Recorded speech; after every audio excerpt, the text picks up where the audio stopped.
রামিসার এই হত্যাকারীর সর্বোচ্চ শাস্তি ইনশাআল্লাহ আগামী 1 মাসের মধ্যে নিশ্চিত করবে এবং সেই সর্বোচ্চ শাস্তি হচ্ছে মৃত্যুদণ্ড।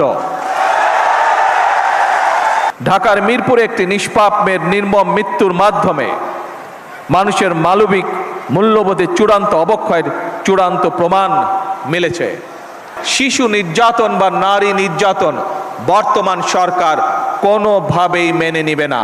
সকল সম্মানিত উপস্থিতিবৃন্দ, দীর্ঘদিনের ফ্যাসিবাদী শাসন শুধুমাত্র দেশের মানুষের অধিকার আর দেশের অর্থ সম্পত্তি লুট করেনি, বিচার বিভাগ সহ দেশের সমস্ত প্রতিষ্ঠানগুলোকে ধ্বংস করে দিয়েছে। সবচেয়ে যেটি বড় ক্ষতি হয়েছে, বিশেষ করে বিতাড়িত ফ্যাসিবাদের সময় মানবতা, মানবিকতা এবং দেশের আবহমানকালের ধর্মীয় সামাজিক মূল্যবোধগুলোকে একেবারেই বিনষ্ট করে দেওয়া হয়েছে।